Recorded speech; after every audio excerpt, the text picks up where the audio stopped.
Fit the runner, boy, you nigga, no question. You would run a motherfucker high stepping. Hey, you never had a big enough weapon. Motherfucker never learned your lesson. I'm an 88 pack nigga. I'm an 88 pack nigga. I mean, day walker, drink blood, fangs out, full moon, motherfucker change like a hoe, nigga. I'm just a nigga from the hood trying to stack a little cheddar for the money. We ain't gonna waste no time. And you know what I just noticed? I just noticed our guest is in the intro of my show. I just noticed that. I said, wow.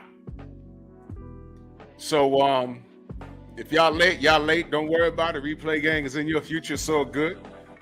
So without further ado, we're gonna bring up on the panel one of the hardest working and underappreciated fighters in my era. Ladies and gentlemen, the quiet man, John Ruiz, man. How you doing, John? Good. Yes, I appreciate it. I mean, so yeah, you sound staying busy nowadays. I mean, that's what it is. Staying busy with the family and so on. Yeah, that's good, man. It's great to see you, man. You look well.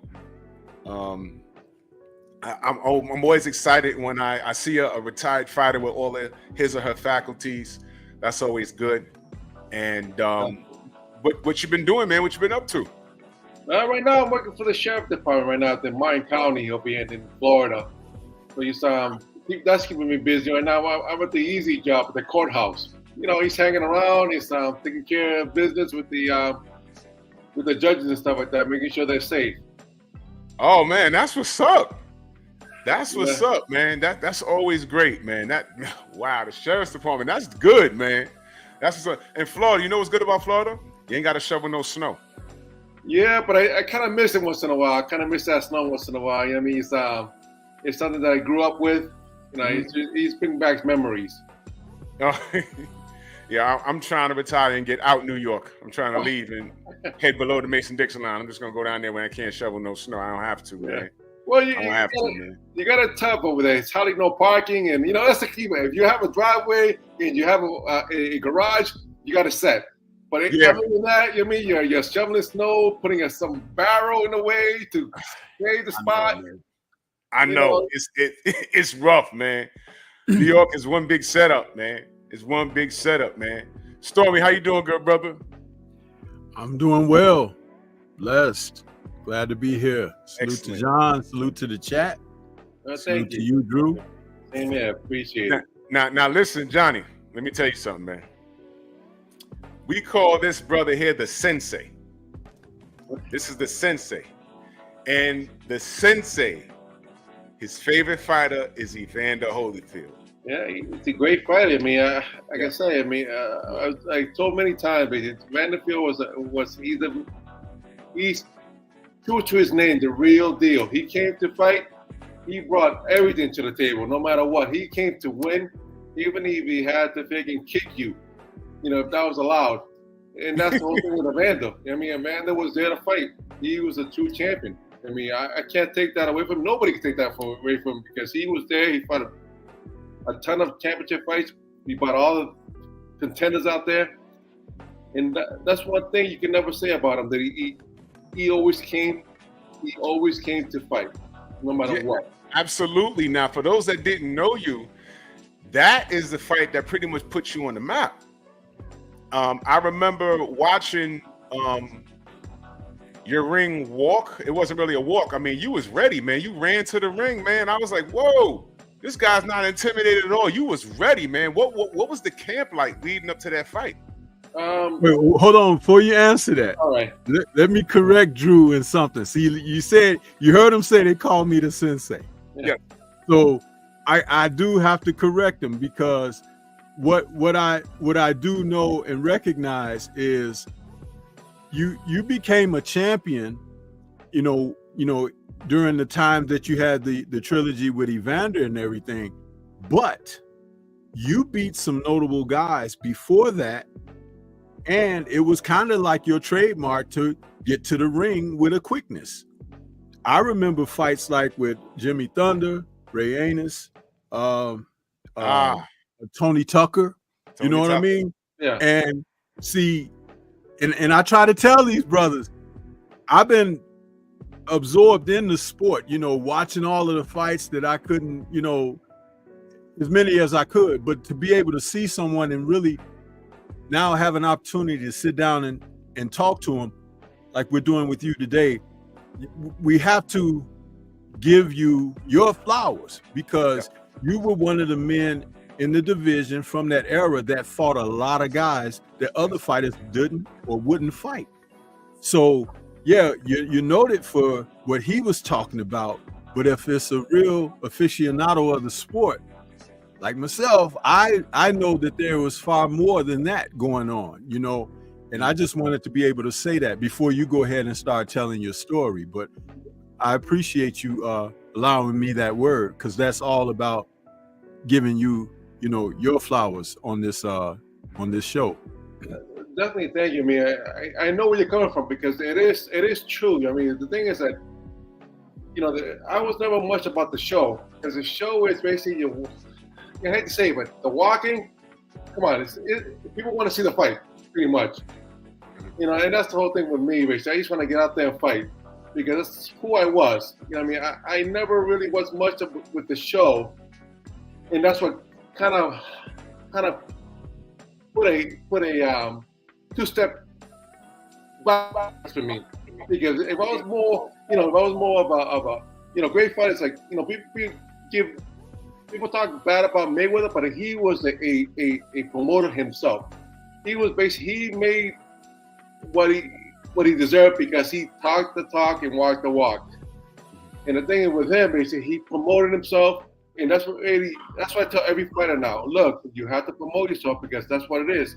It's all about promotion. Don't depend on someone else, because the reality of, they're gonna drop the ball on you. And that's what I tell every fighter out there that I tend to talk to. But for myself personally, I was kind of, like I said, quiet.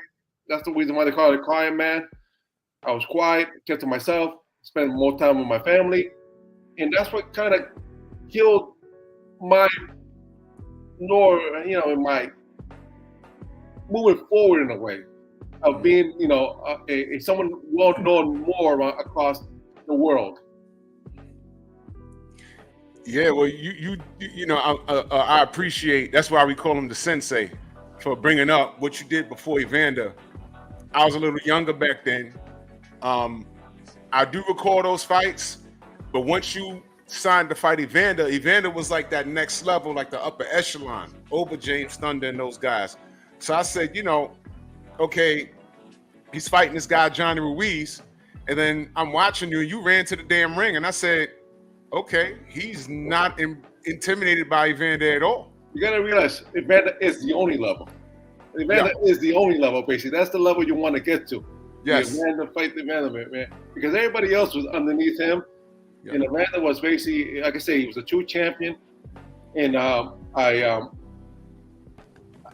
I said, I take my hat off to him, basically, because he did what he needed. He did what he needed to do to win fights, and that's what he did. He went out there and fought the fight, and he got this nickname, the real deal, because of that reason, because he is the real deal. Yeah, and I was impressed because you didn't fight like you were starstruck at all. You fought like you knew you were supposed to be there. I had no choice, man. Yeah, I had no choice but to fight, actually. Because the reality is, fight or get my ass kicked. So I had no choice with him. I ran the Holyfield, basically. The reality, like I said, he came to fight, and I had no choice. Yeah, man. And you did the damn thing, man. And your resume, and a lot of people don't pay attention to it, but like I said, like a week and a half ago, I was just looking at it. I said, damn, John fought everybody like relevant. I mean, there's a couple of guys that y'all missed each other, but I was like, man, and you was a title holder. I said, shit. Why isn't anybody talking about John in higher regards today? Because guys like you get overshadowed by what we call the foolishness. You know what I mean? I personally think that you was underappreciated. That's just my opinion. You was very underappreciated. Well, that's the whole thing. I heard that a lot too during my career because, like I said before, like I kept only to myself. I kept to myself and my family. That's what I was. I was doing this more from supporting my family. Bringing the food to the table, pretty much. Thank goodness it took off for me, and I did well with it. And I definitely wish I would have paid more attention to the what they call the backside of boxing. Know more of the backside of boxing where I could be like I said, say what I need to say and same time be in spots where I needed to be at and do more to show myself out there and promote myself to, like anything else, bring more clients to the table. Another way of saying bringing more fights to the table. I do recall it was a brief clip. I think you was on your way to a weigh-in. Was that against James Toney where you had the big hat on with the coat and you had on some shades? No, that was Roy Jones. John, that was funny as hell, man. That's you know what? That's the only fight that I had to promote myself to make to make some money out of it because he had guarantees and I had nothing pretty much. Really? He had, and I had to. The fight had to make more than that for me to make a penny. Wow. I mean, and there was no negotiating, and they just. Well, the thing is, I love to fight. I love to fight, and at the same time, that was a big fight then, and I thought that why not? It's a good big fight, and it's against another great champion, Roy Jones, and let's do this basically. I mean, and let's just say we signed a deal that basically was all for him and nothing for me, but it is what I wanted to do. Yeah. Hey, Ant, what's up, brother? Hey, I'm doing good, man. Everybody doing the panel. John Ruiz, man, it's great to be talking with you, man. Definitely one of my favorites. I'm over here laughing because you fought Roy Jones, but what they should have did was had a fight between your trainer and Alton Murchison. Remember they got into it at the weigh-in? Yeah. Hey, man, that was hilarious, man. Yeah. Your trainer, John, your trainer is the best. He was the best. How's he doing? How's Norman doing? You know what? That's another story. Okay. That's another story for another show. Let's say that. But you know how it is. I mean, sometimes things happen with trainers that you gotta they take the back end and you kind of look at them like, really? Oh boy, really? And that's what it is, basically. I mean, I can't say anymore. Cool. Yeah, I got a question though. I'm sorry, a lot of people don't give you credit, man. But when you came to champion, you were the first Latino heavyweight champion. Can you speak on that? Yeah, definitely. It was a great pride, basically. No one actually hearing it before the fight that I would become the first Latino heavyweight champion. And with looking back in history, it's kind of Latinos, great champions back in the day, and none in the heavyweight, which was kind of strange to me.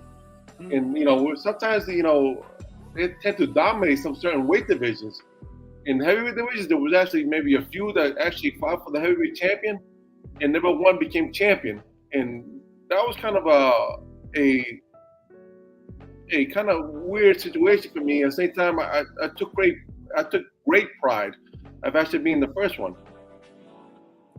Yeah, that's right. Like, it's another thing that's under the radar. Like today, we celebrate Andy Ruiz. But I think, what was Andy Ruiz?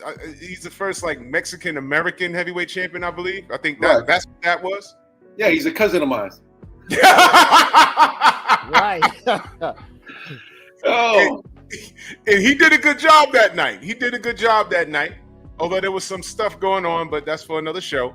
well, But I said, wait a minute. They tried to put that cape on him. They said, oh, he's the first American. He's the first Latin heavyweight champion. I said, no, he's not. He's not. It's the other Ruiz. It's John. Yeah. Come on, guys. You're supposed to know this stuff. You know what I mean?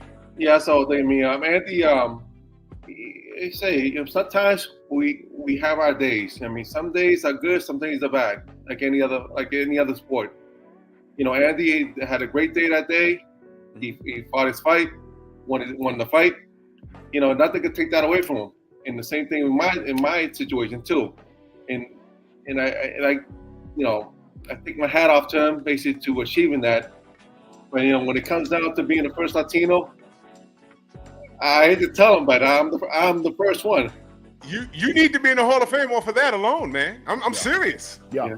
The only thing is that, you know, me, yes, I'm a Puerto Rican descendant from there, but at the same time, I was born and raised in Massachusetts.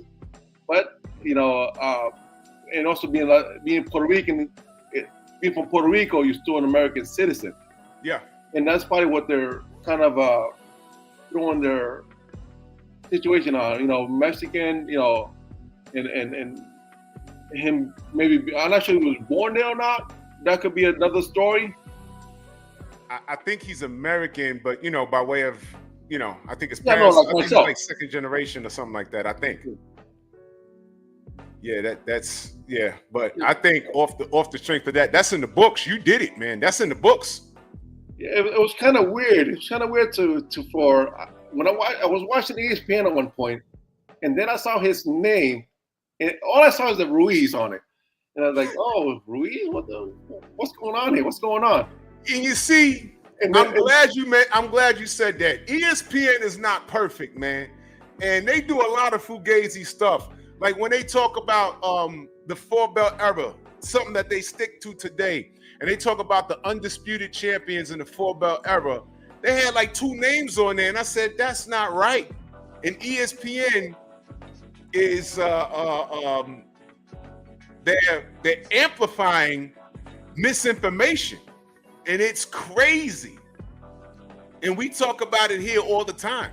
There's probably a few people in the chat that don't know that. You were the first Latin heavyweight champion. You were the wrong Ruiz. Everyone will say it's Andy. Andy, it's not Andy. It's not. That's what I'm saying, man. They got to get the records books right. They got to fix that shit. It's aggravating when they do things like that. ESPN, their boxing knowledge is trash. There, I said it. It's trash. Yeah, because I did see the Ruiz up in their in the TV there, in the screen. At the same time, I realized, oh, let me check it out. And also they talking about Andy Ruiz, how he that's when he won the world champion there. Mm-hmm. But you know, it's sometimes it's always the eye of the beholder. Basically, I mean, people basically say things of what they know and what they feel. Yeah, no, sometimes never facts behind it. But you know, it is what it is. Basically, you know, it's a world where people have opinions, and every opinion basically for them is the truth, and for others it's not. So you know, I mean, I'm not going to argue with anybody who says that I'm not the first. Does it really matter? No, I did what I accomplished what I needed to accomplish, is to feed my family, and that's what I've done in my life. And for that reason, I thank boxing for doing that for me, helping me create a career where I can feed my family and actually and get out of the situation I was in. Right.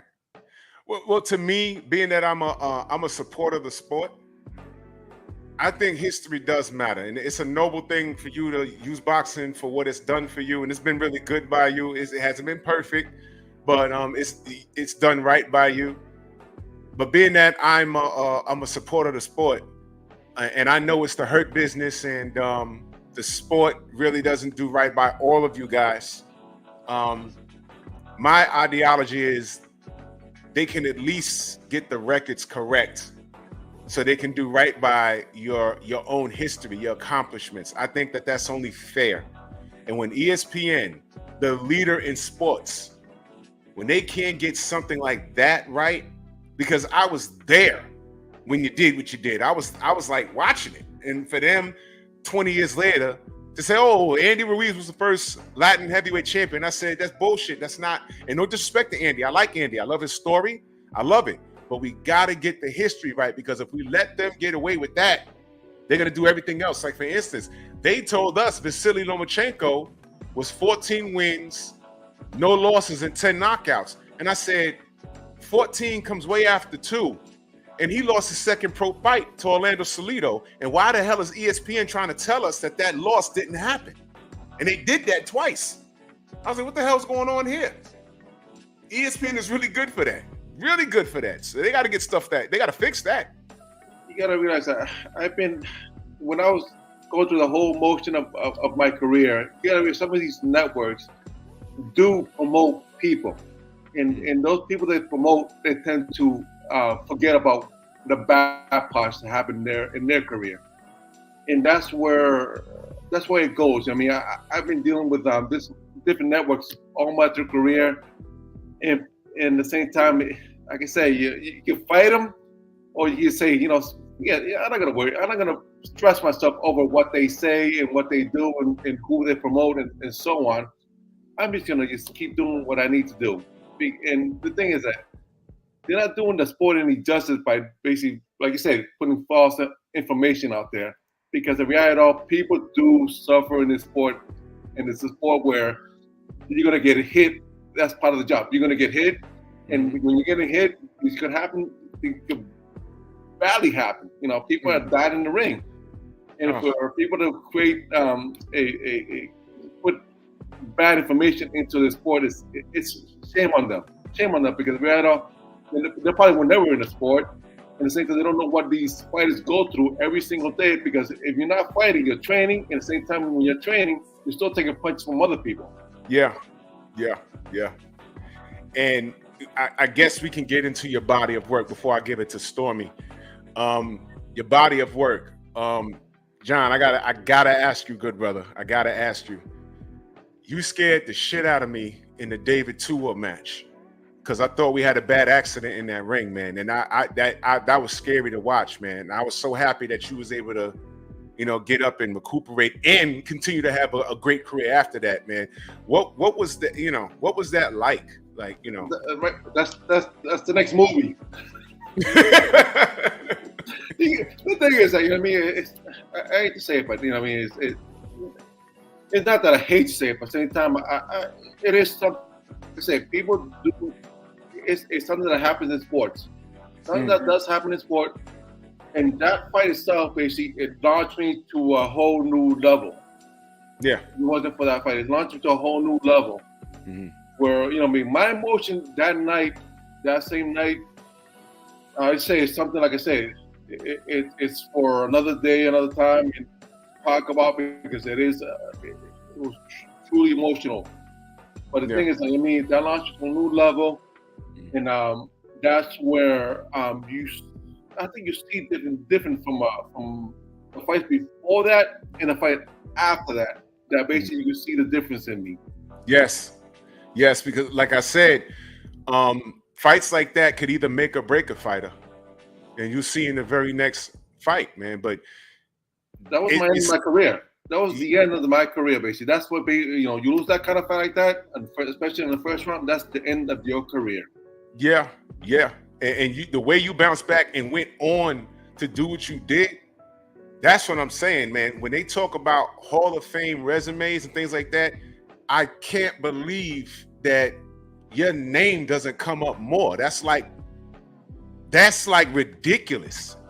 In my opinion, it's ridiculous. My thing is a Hall of Fame is basically based on people who supports their opinion. Let's put it that. Hall of Fame, because there's no national Hall of Fame in the world. Is there one? There's multiple ones, but there's not one that stands out. Of course, people say the one in New York and what's that town? The one in New York, the Hall of Fame there. You talking about the Boxing Hall of Fame? Yeah, Boxing Hall of Fame. Yeah. Yeah, there's all over. Pretty much, there's one in every state in a way, in every in some other countries, but at the same time, there's not one that basically stands out more than the other.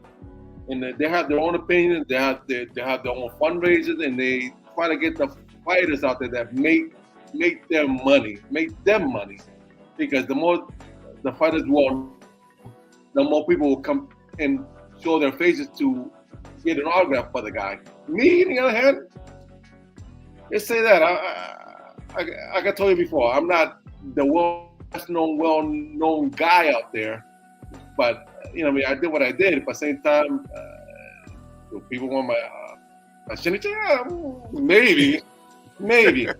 But other than that, basically, I didn't put my name out there as much as other fighters did. Let's say that. But it's my own fault. You wasn't about the circus antics. You was in there getting the work done. Stormy, what you got? I like to go back to a particular point in John's career where the levels began to change. There are two names on your record that are noted for, they're about as wide apart for what they should be known for, but the first would be, and we're going back to 1994, May of 94, I think it was Julius Francis. Okay. There was an English. Everybody know that Francis, many years later, he had his way with Mike Tyson. Now, at that time, you defeated Francis. And just a couple of months later, you had a split decision loss to Donnell Nicholson. Yeah. Can you tell us about that particular period? Because first of all, those two fighters had, just as you had, hung around the division for a long time. But again, as I was telling the guys earlier, to know who you've been around, who you fought, paths crossing and everything. This is why people should pay a little bit more attention to the sport and respect to the fighters, because you had an awkward style. I would call it unorthodox, but you would fight whomever. And I am still of the ilk that I felt Lennox ducked you. He didn't want to fight you.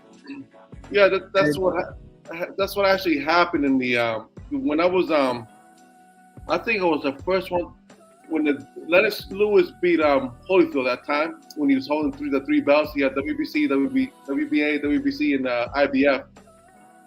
I was the next contender because I was number one in the WBA and number two in the WBC, and he had and it was up to him to either accept my challenge for being number one or let go of the belt, and then basically that's how I fought Evander Holyfield.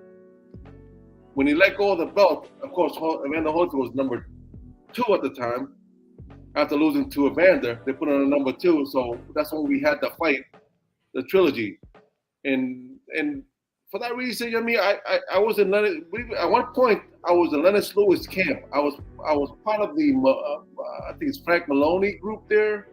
I forgot what Maddox promotion, something like that. I was part of that crew. Well, not crew. Well, I was under their flag at one point. That's why I fought a lot of fights in England, and but he did not take that fight against me because, like I said, I don't bring much money to the table. All I bring is a fight. That's all I bring. I bring a fight. I don't bring much money to the table. So you think that? Oh, I'm sorry. Go ahead, Stormy. Go ahead. No, I was going to say, yeah, but like I said, in 94, fighting guys like Francis, and Francis was from the UK, and Donnell Nicholson was a guy who was trained by Emmanuel Stewart. Yes. And see, you had that split decision lost to him, and Donnell wasn't a big puncher, but he was more of an athletic, mobile type guy, move around, flick the jab and stuff like that. But I believe, based on your performance against Donnell, is one of the reasons why Lennox's manager / trainer, Emmanuel, didn't want him to face you, because this was a secret about Lennox that a lot of people didn't realize. For as good of a fighter he was, we can call him great, Lennox didn't like to face other fighters who had solid jabs. You had a pretty solid jab. And there was even an offer from Larry Holmes, who was still hanging around at the time. And Lennox didn't want to even fight Larry Holmes and could have made a big payday fighting Larry Holmes. It was Larry Holmes's jab. So we got a chance with you here, kind of fill in some gaps for us about things that you may know like that, and from your personal experience. Talking about Larry Holmes, he gave me the greatest compliment ever. Basically, he came in, he looked at me and said, "You had a great jab." You know how that feels coming from Larry Holmes? You know what I mean? It was kind of amazing. I did not know that, but I am so glad that I was able to connect some dots there to allow you to speak that. You see, I had no knowledge of that, but that lets you know that I know what I'm talking about when I'm the observation of how things were being moved, pieces on the chessboard. But please go ahead. Please go ahead and finish. No, that's the whole thing. Basically, for him to say that at the same time, there was another fight there I had where the guy was like, I'm going blank on his name right now. But he told me, "Oh yeah, I took your jab for the first round." He said, and he was telling me because he came after he lost. Well, I knocked him on the 4th round, but he came after and congratulated me, which no fighter normally does after that happens. He came out to my dressing room, he congratulated me, and he told me, "Look, after the first round, that jab didn't mean nothing to me. It was like, okay, this is what he has." The second round, it's like, okay, I'm starting to feel it. Third round, it felt like cement coming at him. In the 4th round, basically, that's when the fight ended. But it just I didn't realize I didn't even realize that I had a good jab. I never thought about it. I never really thought about it, basically. I mean, even when Larry Holmes come up to me and told me about my jab, I never really thought twice about it. It's like, really? Do I really have a good jab? Larry wasn't known for complimenting people very much at all. He was not that kind of guy. Well, I'm surprised, basically. I mean, I had a good conversation with him, so I never thought, if someone would say that to me now that he's not known to give him compliment, I would say, nah, you're lying. Because I had a good conversation with him. Yeah. Yeah, it's amazing because he talks about fighters of today from a critical standpoint of how reluctant they are to use the most simple tool in the repertoire, and that's the jab. It could do so much for a fighter. We just saw last night where Edgar Berlanga challenging Canelo Alvarez. If he had opted to use a power jab against the guy, it could have made the fight a whole different sort for him. But there was no stressing of it. And you can't wait till the night of the event to try to stress that. That has to be brought along in the gym through your teaching and cultivating by your coaches and everything as you're preparing. But the usage of the jab and the jab with its timing, mastery of that. You could use it offensively, you could use it defensively, you could use it when you need to rest. You could use it when you're just trying to open up something on the opponent. There are so many ways. That's why that term educated jab comes into play, is when a fighter has mastered how the many usages of the weapon, it can help diversify what they do in the ring. And it's like so many guys just don't use the weapon, man.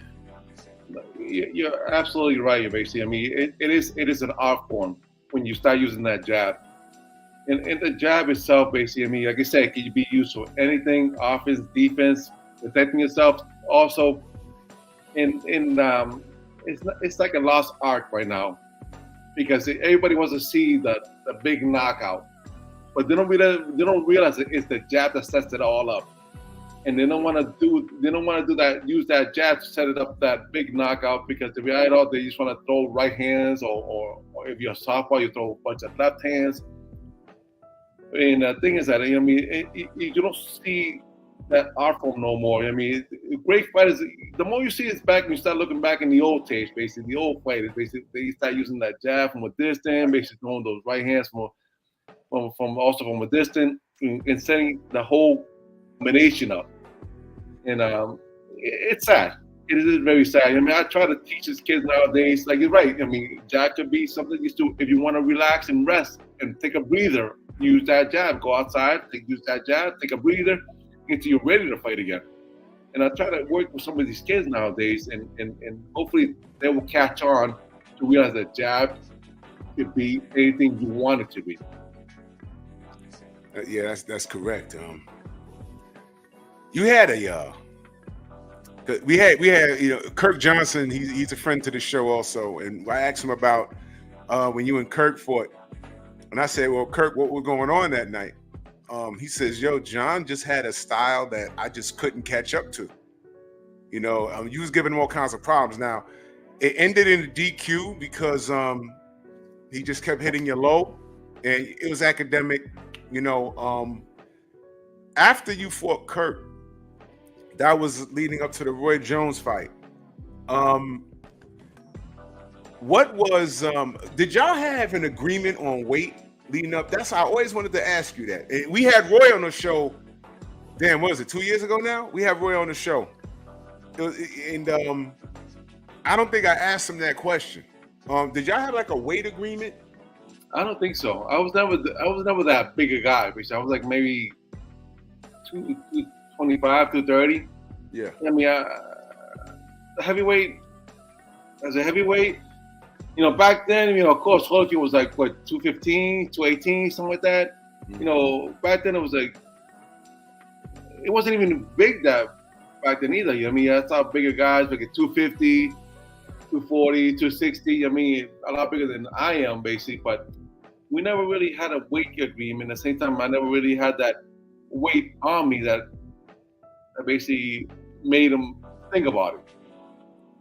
Yeah, I recall because leading up, like during that pay-per-view, I remember him saying something which made me think that. He said, "Yeah, John's the only guy, he was able to make the weight." And I said, "Make the weight? What is he talking about? It's heavyweight." So that made me think, like, damn, did y'all have like an agreement, like you can't come in no heavier, like can't come in no heavier than 220 on fight night, anything like that? No. I think he probably meant to basically I was a kind of a lightweight heavyweight. Maybe. I think you was the smallest heavyweight at that time that had a belt, right? Pretty much. I'll probably say so. Who else was there? Lennox. Lennox, yeah. Lennox was like what 240. You, Lennox, and who? Stormy. Who was the champion at the time? Lennox had both, the IBF and the WBC. Right. And then you had a couple of contenders up there. Evander was still languishing around. But what I would like to ask this, since we have you here, going into the Jones fight, knowing that he was coming up from a smaller division, what was your game plan? What did you train for in your camp to deal with Roy? What was your plan?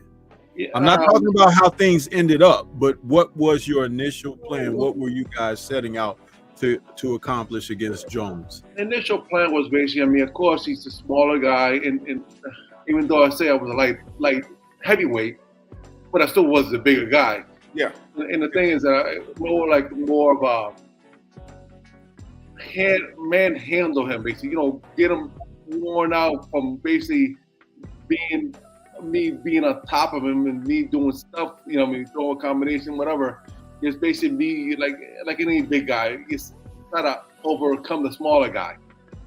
In that thought, but always knows fast. You know, of course, he always had a great career. He was always a fast boxer, fast hands, so on.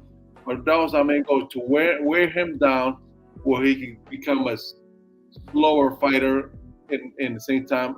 And then again, I'll be stepping it up to meet him at his speed by him slowing down.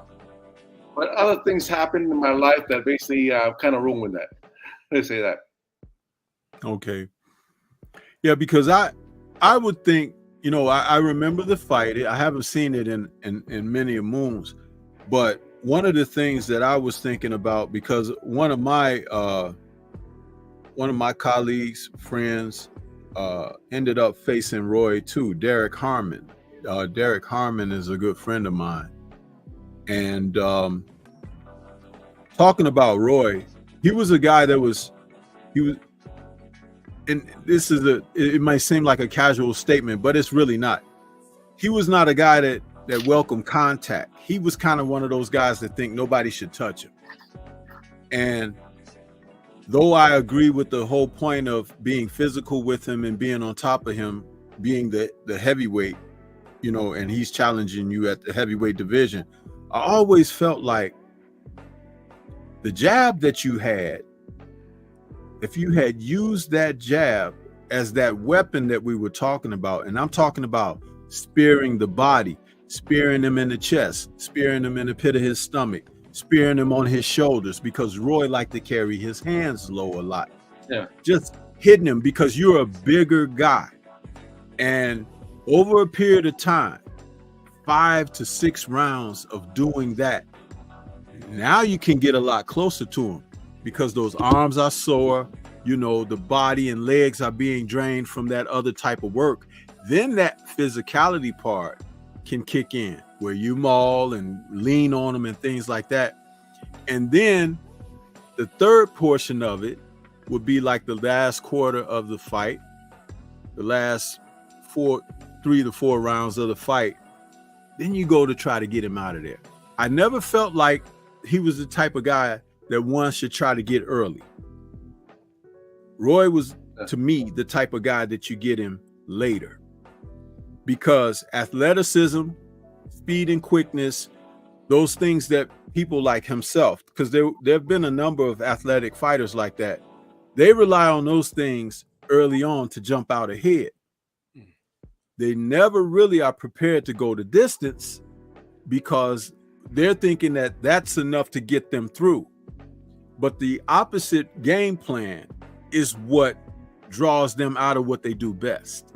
And that's how I kind of saw that. And I was a little frustrated because a lot of what you did against Evander in the 3 fights, over the course of the 3 fights, because you guys had 3 fights and a couple of those fights were a little bit different, but overall, the experience, a lot of what you did successfully against him would have worked against Roy, because Evander, he got to be a little full of himself at times, where he want to sit down and try to fight with people and everything, instead of remembering that he was a very good boxer at one time. Definitely, yeah. And when he had to fight the much bigger guys, bigger than yourself, he would box more because he was thinking of being cautious.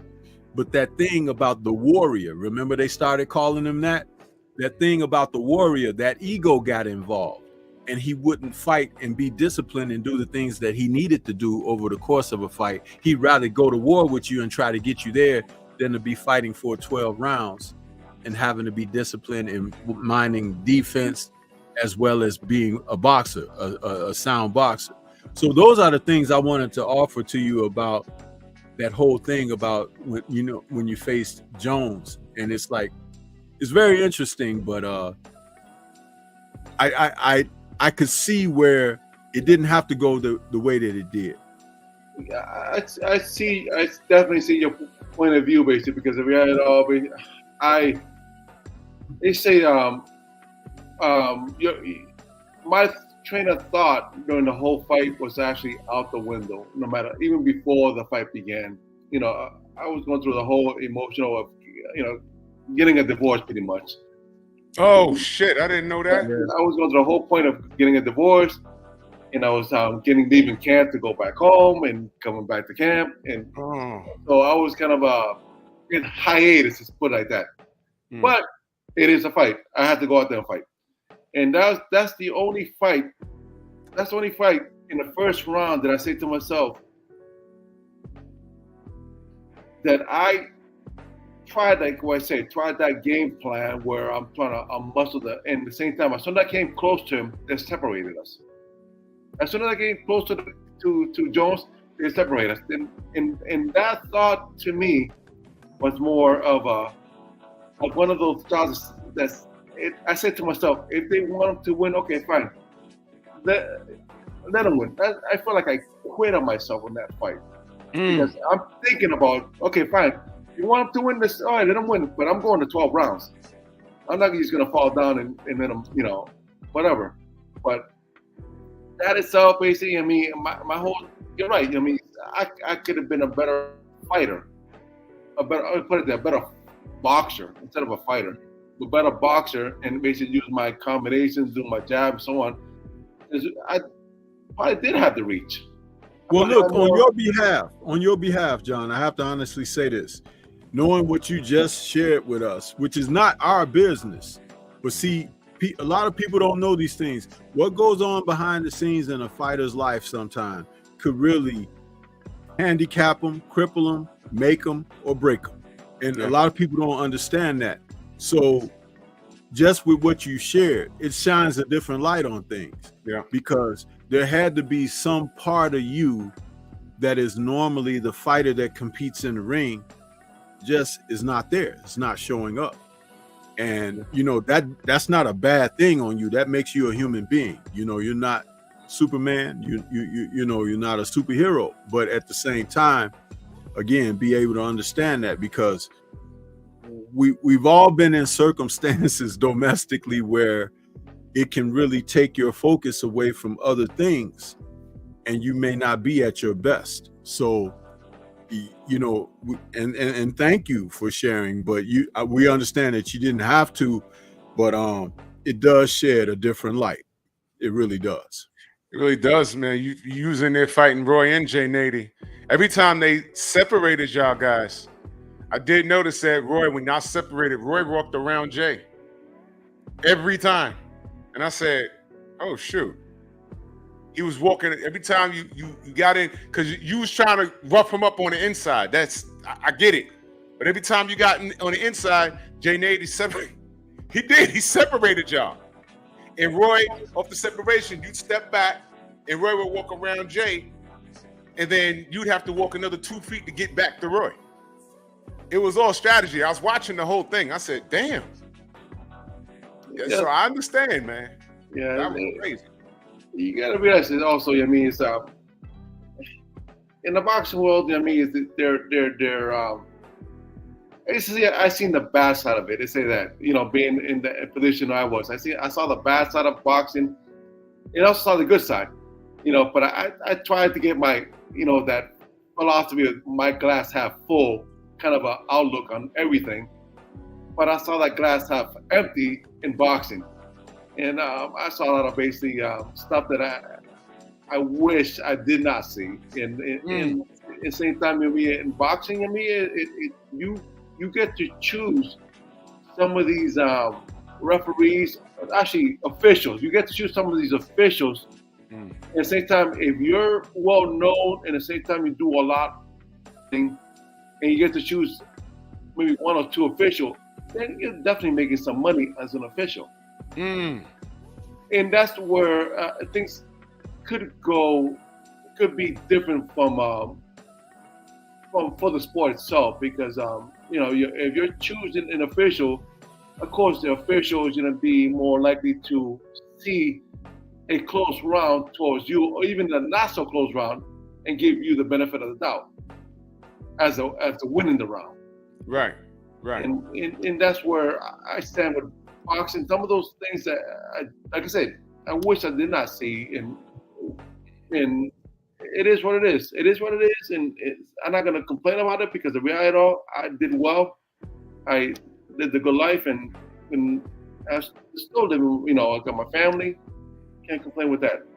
Yeah, well, it's good that we have these conversations because there's things that people just don't know. They just say it's boxing. These guys get in there, throw punches, somebody wins, somebody loses, but they never talk about the intangibles that may play in to what goes on. And this is my brother Thomas from the Bronx with that super chat. He says, salute to John Ruiz. You had a great, successful career. He's asking, he said, I would like to know if you remember the first Holyfield fight in round 9 or 10. I need to know, was that really a low blow? I felt it was on the belt, but I didn't. But he says he didn't get hit. He didn't take the hit, so he doesn't know. He said Richard Steele warned Holyfield right away and gave you time to recover. So he wants to know, was the blow really low? Because, you know, he's not in the ring. You know, he don't know. Well, you got to realize the cup is still also, if you hit it close enough, the cup is still hard. They say the cup is not soft. Right. And the thing is, the punch itself, basically, I mean, you hit around the cup, it's gonna basically hurt you.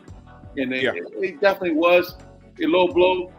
But like I said, I don't take nothing away from Evander, because he brought everything he needed to bring to the fight. You know, I don't care if it's low, elbows, headbutt, whatever he brought. That's why I admire the guy, because the reality is all about winning. And you know, people say if you ain't cheating, you ain't winning. you ain't trying to win. But that's the whole thing. I mean, I admire the guy. You ain't trying. Joe. Oh man. Quickly, I think he picked up a lot of those things because he was fighting so many bigger men that were doing stuff to him. Yeah. That he developed his own way to fight back. You know what I mean? It was like, definitely, basically, he was a light heavyweight like myself, moving up to the ranks of going up to heavyweight.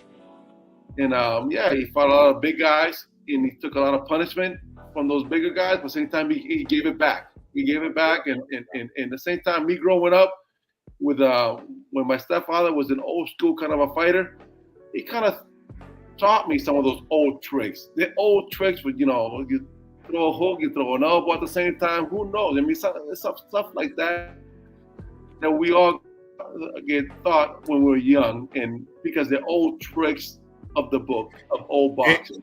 In my old gym, we used to call it guerrilla tactics. That's what we called it, guerrilla tactics. And you needed those guerrilla. You fought Galata, man. oh my goodness. My God. You fought Andrew Galata, and that first round was hell. That first round was hell, man. I said, holy cow. I mean, do you remember going through that? I mean, you was in there, but what do you remember about the Andrew Galata fight? A lot of low blows, to say that. That's what I do remember. But the thing with Galata he could have been a great champion himself, basically, because he does have some skills, stuff like that. But at the same time, he tends to, when things are not going well for him, he tends to go the opposite way. Instead of basically stepping up and fighting even harder, he tends to step back and depends and start looking away. I hate to say it, way out the ring. But you know, the low blows and stuff like that. Because he's a great fighter. I'm saying he's a great fighter that they didn't need to do that. He just, I don't know what else I could say. I mean, because he did give me with a good shot. He got me on my knee, and at the same time, it kind of woke the shit out of me. Basically, I'll do something. Basically, because the reality, I can't be hanging around taking so much punishment and not do anything. That era that you fought in, man, has to be at least the second best heavyweight era in history. Yeah. It's like the names of the champions, including yourself, and how different people, and one name that's more over everyone else fought nowhere near the men that you, Evander, Lennox, and so forth fought, and that's Mike Tyson. He fought the least of the named opposition of the era. Of course, he had his little 3.5 year stint that he was away from the sport. But even when he came back to the sport, he wasn't looking for guys like yourself. That's right. Rematches against the likes of Buster Douglas, He wasn't looking at George Foreman. It's just like, and it's amazing even to mention that George Foreman was in that era with you guys. But it's like, it's one of the best. I consider it the second best. Hey, I'm gonna piss people off right now. In the 90s, John Ruiz got a better resume than Mike Tyson. Prove me wrong. I'm speaking facts. Yeah. And this is why it drives me crazy why they don't talk about you more. I mean, we celebrate Mike Tyson, what he did in the 80s and all that, but when you look at the body of work, you fought Evander 3 times. And at the same time, Mike Tyson, he couldn't do nothing with him. Mike Tyson was the man. When I say things like, yo, man, Mike never even fought John Ruiz. People are like, oh, man, he'd have beat John. I say, you don't know that. You don't know that because he didn't do it. It almost came close. Because the reality, we spoke to the Tyson camp to do a fight, and the thing is that like anything else, you know, a promoter got in the way. A promoter named Don King. It's a kind of Don King stopped that fight. Yes, he did. Boom, because he knew. Let me tell you something. If Don King thought you was food, he'd have ate you. Yo, can I say something? Let me say something real quick. Go ahead. I'm glad you mentioned that, John, because we talk about politics and boxing a lot, and I feel this that they robbed you in that first Holyfield fight to set up a trilogy between Mike Tyson and Holyfield. I mean, any truth to that? You agree with that? Well, that's the reason why I got the second fight. Because that's the only reason why I got the second fight, because everybody felt like I got kind of the bad end of the decision, and for that reason, it gave me a second opportunity. But then again, you know, we're talking about Holyfield, that basically people thought already, all right, let's give him another second fight, but Holyfield's thinking, kill this guy by the first round. We're talking about Holyfield, the Warrior, the real deal. And nobody was counting me out for the second fight, and that's the reason why they gave us the second fight, even knowing that it's no big deal. Okay, all right, let's do this. Even though everybody's complaining that I got the raw deal, and let's put a second fight, and then Holyfield really put him out. My gosh. I'm right again. Oh, you're right again. And one more thing, also, you know, when I talk to a lot of heavyweights, like even Kirk Johnson, Lawrence Claybay, and your name and Larry Donald's name come up a lot, that nobody wants to fight y'all. Yeah, we well, like I said, I was just the only thing I brought to the table was you're gonna get a fight in your hands. That's about it. Money wise, you probably make pennies with me compared to fighting someone else. Man, if you fought Mike Tyson and beat him, you offset everything. I mean, really. You even put Lennox Lewis in a position where he has to fight you. And I'm not saying who wins or who loses. I'm just saying, you know, we don't know because they never happened. You understand? You got to realize some of these fighters that we mention nowadays. Basically, I mean, we got the Lennox Lewis, and we have the two brothers there, Klitschko's. They were very smart guys. Basically, they fought who they wanted to fight and when they wanted to fight, and they made the money for it. And you can't take that away from them. Even though they didn't fight some guys that basically would bring a bigger battle to them, they fought guys that would bring a bigger purse, more money in their bank. And at the same time, and more money in the bank, that means more money to the WBC, WBA, to their pockets also, because they get their own percentage out of the whole fight.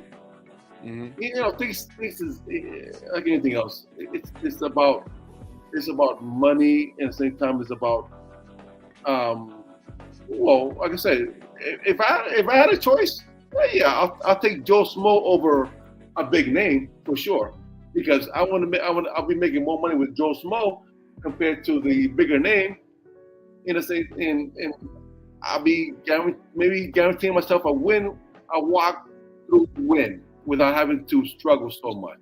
Yes, that's the business part. You know, like I said, I love the business. I love boxing. I understand the business, but they can't make me love it because the business is preventing a lot of good things from happening. And for those of you that don't know in the chat, let me just read off some things. Evander Holyfield 3 times, Kirk Johnson, Roy Jones Jr., Hasim Rahman, Frez Okendo, Andrew Galata, James Toney, Nikolai Valuev. Goddamn, let me stop right there for a second. Fred's a friend of the show as well, John. He comes on with us sometimes. Frez Okendo. Oh yeah. Frez is friend to the show. I was texting with him the other day. He's doing good, man. In Chicago. Good. Is he okay? So I was about to ask, is he in Chicago or Puerto Rico? He's in Chicago. Okay. Yeah. Mm-hmm. Works with a lot of kids. Oh, nice. Make sure you say hello for me, please, because I will. Yeah. John, Nikolai Valuev. I mean, what the hell? When you first faced off with him, what was your like? Did you look at him like, what the hell? This guy's a boxer or a wrestler? I mean, what was your thoughts when you first like faced off with him? Like any other fighter would think about of their opponent. I'm gonna go out to beat this guy. Pretty much you have to have that frame of mind to be in the sport. If you don't have that frame of mind, you must well get out of the sport. Because you have to feel like you have to beat everybody in this whole division. Because you have any doubts, forget about it. They'll eat you alive. Yeah, true story. And for a guy he looked menacing, but he wasn't a powerful puncher. I picked that up immediately. He wasn't lumbering. He wasn't like he had above average footwork for a guy that size, but he couldn't crack like that. Well, that's the whole thing. If you let him hit you, of course, he'll definitely give you a good punch. But if you move around, which is he was kind of a slower guy for his height. So he was kind of slow. And I managed to be able to get in more and throw more body shots and stuff like that where I needed to be at. But I got the bad end of that decision also. Yeah, you did, because I was about to say, that's why I stopped there. I thought you won that fight.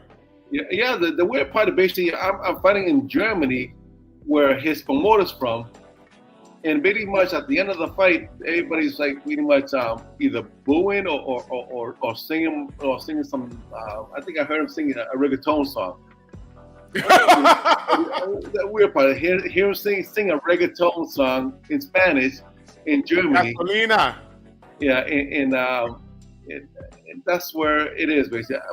Some of these fights, like I said, you lose some, you win some, but you just gotta keep moving on. Man, as soon as you said Germany, I knew what time it was, man. I don't like American fighters fighting abroad, man. I hate that. It's horrible. They do all kinds of weird stuff. They poison our fighters and all kinds of weird shit over there. It's weird. The thing is, that's where the money's at. Yeah. Into the game, that's where everybody went to Europe as soon as the Euro popped up. That's bad, man. That's bad. There was something else. You fought. Damn, I forgot you fought Jamil McCline. Yeah. Wow. Yeah, in Mexico, I think it was. Yeah. It was in Mexico. It says right here. You fought him in Mexico, and you beat him. You beat him, man. Listen, your resume is stellar. Your last fight, well, before I get there, the James Toney situation. Okay. Talk to me about that. It was just another fight, basically. James Toney situation. It was a fight that basically people. Let me put it like this. When you're in that ring, you tend to not know so much what's going on there because in reality, you're running on adrenaline only. At the same time, you're reacting to a lot of stuff. You're reacting, and when it comes down to it, yeah. Do you remember most of the stuff that you're doing there? Not really, because you're just reacting to what's going on in that ring. And the thing is that you're trying to survive at the same time. You're trying to react, survive, and then take on your opponent. And for me personally, some of those fights were kind of a blank in a way. You know, you show me a film. Oh yeah, okay, I did that. But then again, you don't show me that film. I'm like, okay, what did I do? I only reacted what I needed to do. And I think it's that boxing is a sport where you have to be on top of your game to actually come out on top most of the time. Because if you have one bad moment, one bad reaction, and one bad thrown punch, that puts you in a position that you're going to basically be in an open area for a combination, you know, you may end up being on the floor, looking up into the freaking lights. So, you know, thing with some of these fights, I mean, especially the Tony fight, you know, I couldn't tell you exactly what I did in that fight. In the same time you show me a video, then yeah, I'll tell you whatever I did in that fight because I'm watching the video. But I did what I could in that fight, and he was taking whatever I gave him. He took whatever I gave him, and he still managed to stay on his feet, no matter what. And a lot of the people around the ringside that were watching the fight, like, wow, I'm surprised he took whatever you gave him, and he's still there. And then after that fight, I was like, okay. And he got the win. He got the win. And then sooner or later, I think it was like maybe a few days afterwards, like, okay, hold on a second. We're hearing something. I guess we got some kind of word or something's going on. Yeah. And we're gonna hear news later on. So before it all came out in the open. Yeah, that sucks, man. Because I followed James Toney his entire career, pretty much, and he's a defensive magician in the ring. And when you get news like that, it's like, you know, it's deflating. You know what I mean? It's like, yo, come on, man. You know what I mean? It's like, a great fighter. He was definitely a great fighter at one point, but you know what I mean? Does he really need to do that?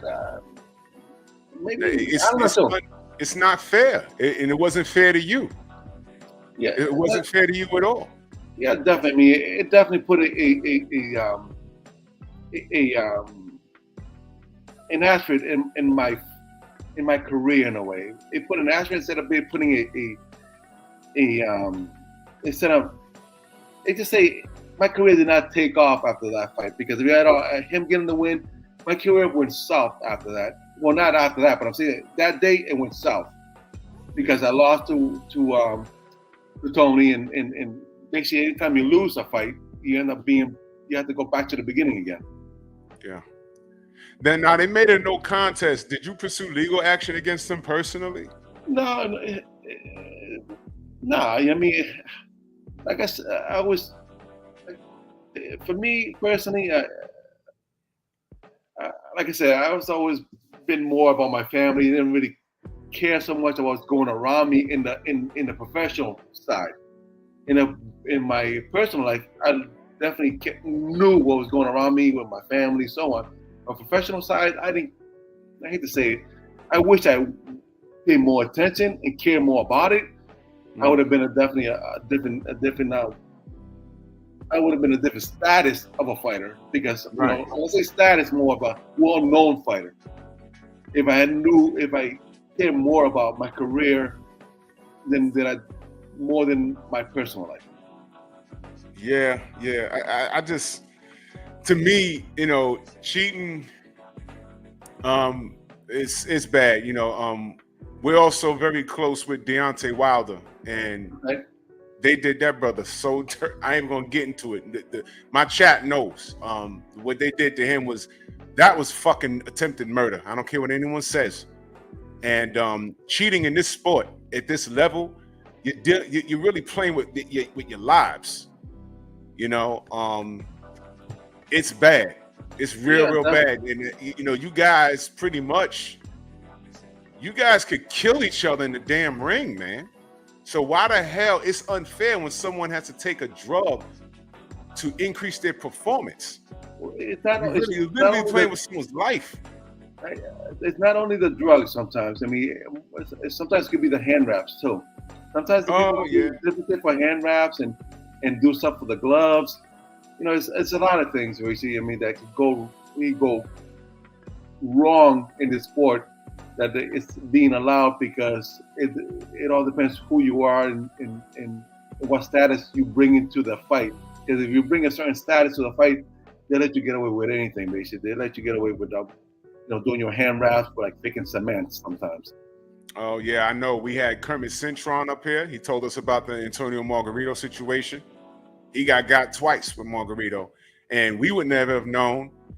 After the Miguel Cotto situation, we wouldn't have known until after Margarito got caught trying to cheat Shane Mosley. That's when we found out. And then when we went back and looked, we said, wait a minute, that's why Miguel Cotto's face was all busted up like that? I mean, it's ridiculous, man. So I can't, I don't have no respect for that. You know, this shit is dangerous, man. I mean, you guys, majority of you guys have family at home and stuff. Come on, man. I mean, boxing is supposed to be a fraternity. Y'all supposed to feed one another and make sure y'all eat. And y'all ain't gotta like each other, but at least break bread and do it safely. Why have to get the physical edge with drugs and hand wraps and removing padding from gloves? And why? I mean, come on, man. I mean, it's horrible out here. It's horrible. It's like the gladiator days, basically. You're there to survive and you're there to win no matter how you do it. I mean, I see that because I've been through it. But at the same time, like I said, I like to see the glass half full than half empty. I got you, and that's good that you live like that. It's good that you don't hold on, you don't harbor any feelings towards the business. You just look at the cup half full instead of half empty. That's a good way to be. That's a good way to be, because I get bent out of shape about like having to talk about this stuff, and I'm not even in the ring, and it's aggravating. Buddy of mine in the chat, he says, John, it's Joey John's grandson. I came to your gym in Medford with Timmy Hannafin, and I turned pro, had 2 fights, but party life got to me, unfortunately. He said, salute, bro. My grandfather loves you. His grandfather is, his last name is Gagli. I don't want to butcher it. Gagliardi. Yeah. The promoter back in Boston. Yep. Gagliardi. Yep. Yeah, wow. Yeah, the Medford, I opened up a gym in Medford trying to help the community. I mean, it's like anything else, you do what you can to help the kids around that, get them off the street, do as much as you can to prevent them from living a bad life, say that. Yeah. In the same time, here I am, being a sheriff. Mm-hmm. And the thing is, I try to do the same thing. Basically, I work at the PAL, the Police Athletic League over here in Florida. And I do the same thing for the kids there too. And we got a couple young kids. They were trying to move up in the boxing world. Hopefully, maybe they can make the Olympics. Hopefully, but that's a hard road to travel sometimes. It is. It is. We try to do I'm trying to do my best to help out and keep them off the streets in a way. That's the key part. That's a good look. Do you watch the sport at all today, or are you?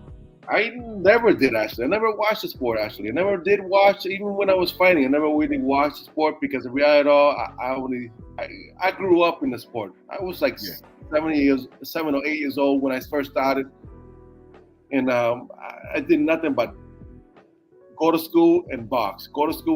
And after a while, it's kind of tiring when you just want to watch cartoons.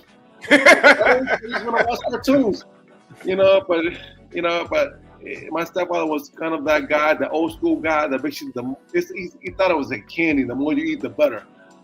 So he trained me every morning at 5 o'clock in the morning. I go train, I go for a run, go to school, come out of school, go do some boxing, come home, eat, do my homework, and go to bed. That was my routine as a young kid. And after a while, you don't want to watch it either. I mean, for me, I didn't even want to watch it. I'd rather depend on myself, right? Do what I can, but like I said, if I pay more attention to the sport, I definitely would have been a different level than I am now in notoriety in the West. I mean,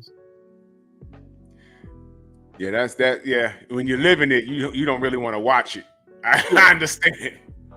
I understand. And you got any more questions, brother? No, I don't have any more questions, man. Actually, I'm about to get off, man. I got to work tonight, man. So I'm gonna hop off. But it was great being on here with all of y'all, man. Especially you, John Ruiz, man. Like I say, big fan. Followed your career. It's just an honor to be on here with you, man. All I can say, honor to be on with you. Appreciate it. You have a good night. Appreciate it. Yes, sir. You too. Appreciate that. Thank you, Andrew, man. I'm gonna holler at y'all, man. It's been great, man. Yeah, all man. right, You did did it again. All right. I appreciate you. Stormy, any more questions for the quiet man, Johnny Ruiz? Oh yes, man. Yes. When you were becoming a prominent contender, were you invited to any top fighters camps for the experience of training, sparring, or whatever? Could you share a name or two if you've had that experience? Well, the only training camp I actually went to, like I said, I was part of the Panics promotion from England, with the Lennox Lewis camp. Mm-hmm. That's the only camp I got invited to when I was coming up at that time, and I think Lennox Lewis fighting somebody. I forgot who was he fighting that year. I'm not sure if he won or lost or not. But I sparred with him a couple times, and that was the only camp I actually got invited to go. And I did well. They said I did well against some.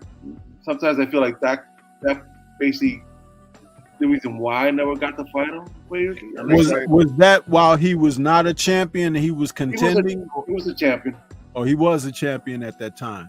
Was that before he lost to McCall? You know what? Because remember, I was asking. That was the fight right there. McCall. Oh, that was the fight when he did. I think he did lose to McCall that night.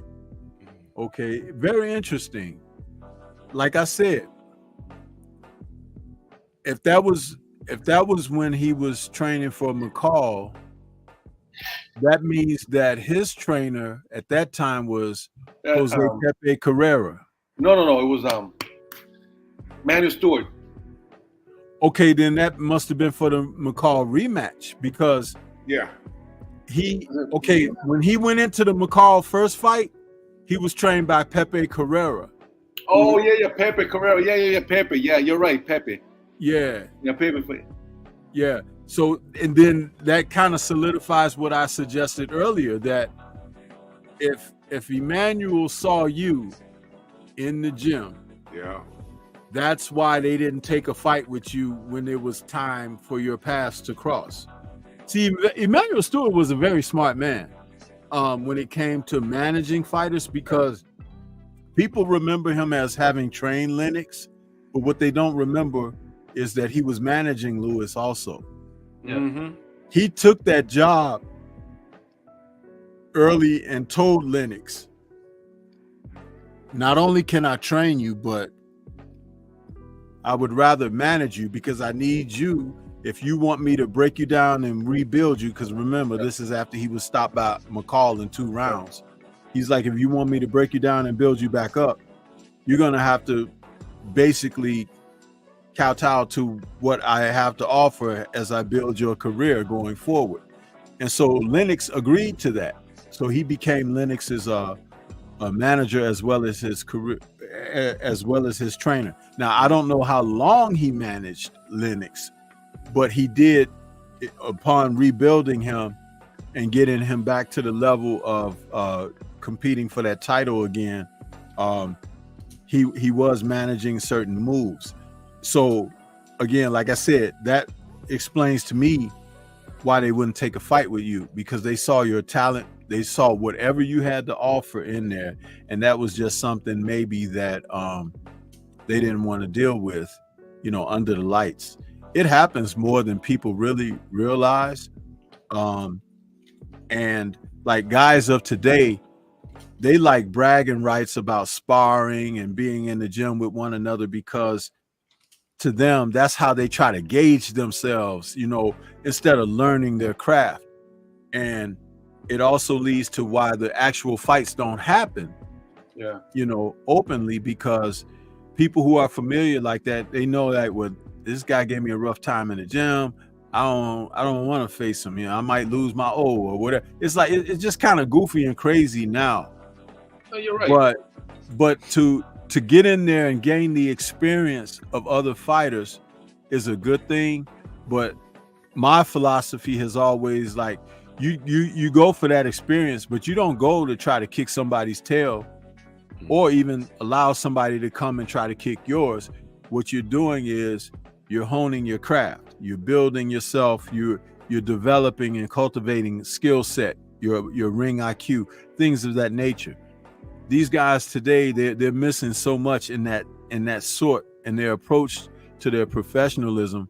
It's why also the fights aren't as good as they could be, and some guys' careers kind of stall out in the water because they don't want to take the risks, they don't want to take the instruction and direction, and they don't accept correction either. So it's a mishmash, but these are things that plague the sport presently. Now, I heard you say earlier that you work with some young kids. Are you working and training people, or are you just, how is that going for you? Yeah, I'm like I said, I go and volunteer my time at the PAL, and I help with the kids with the boxing. I do some mid work. But you are absolutely right with some of these guys who travel. They say travel around to different gyms and do their sparring, and at the same time they tend to go a little too hard on some of these other guys they're working with, instead of basically, like you said, trying to work with one another. Mm-hmm. Instead of working with one another, they want to take their heads off in a way. And the thing is that sometimes, and you're right, some words do travel around the professional level. And if you're looking for someone, nowadays people are looking for someone to beat. And this person basically in the gym, working with different fighters, sparring here, sparring there. Would you take that fight? No. I'll take the person basically that's staying at home eating chips and watching boxing instead of doing boxing. And that's what basically some of these fights are becoming now. Just to build the record up. Yeah. Now, did you ever fight any fights for Don King? Most of my career was Don King. Oh, was it? Yeah. Okay. So were you familiar with his Ohio camp where he had a bunch of heavyweights down there? I never went to his camp at all, basically. I mean, I heard it was very expensive. Okay, yeah, and that's understandable. That's understandable. No. What I mean is, basically, I heard a lot of bad stories to say that. Yeah, absolutely. Because at one time he had guys like Ray Mercer and Tim Witherspoon and all those guys in there. Witherspoon also had his own lawsuits and stuff. Yeah, see? But what the reason I asked that is because there was a time when Don King was kind of monopolizing the heavyweight division with so many guys signed to his promotional group. Don King. I tell you, Don King was the man. If you want to fight for the heavyweight or any championship, he's the one you had to sign with.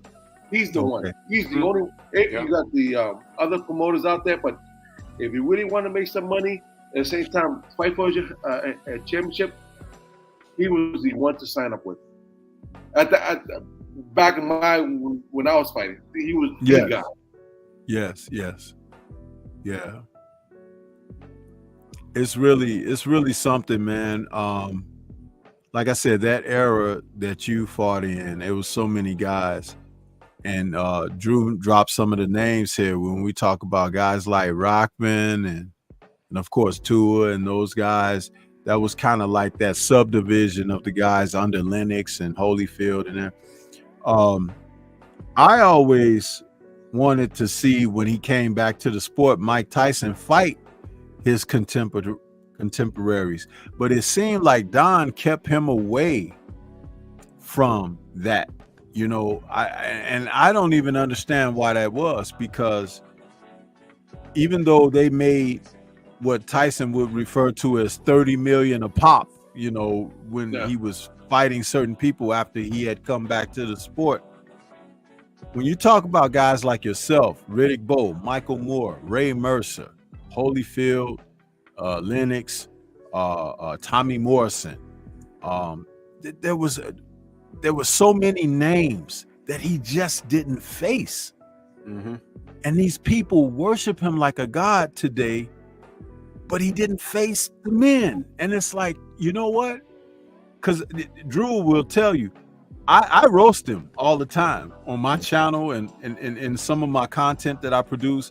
And it's not so much, oh, I hate the guy or whatever, but I have a very critical eye when it comes to this. And so guys like yourself, who are blue collar, hard nosed guys who put it to the task, I give you the credit for who you are. And you're the true guy who does this for a living. It's one of the hardest things a man can do.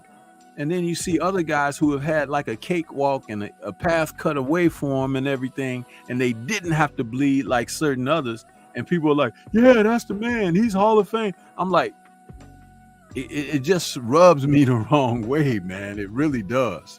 So I'm out here and I'm fighting that good fight for fighters like yourself and many others, man. And Drew will tell you, that's what I do, you know. Absolutely. It is tough trying to it's kind of tough to back up a blue collar guy. It's kind of tough because nobody really thinks about the blue collar guy. Everybody thinks about the multi-million-dollar guy that has a big car, has a big boat, the nice car, and so on, has a big house. And people would like to talk guy because in reference to Tyson, basically he had a great career. Well, he had a great career where he fought a lot of guys. You kind of, not that you got me thinking now and then, around the 90s and 80s, you know, the guys he fought. I'm trying to figure out the bigger names there.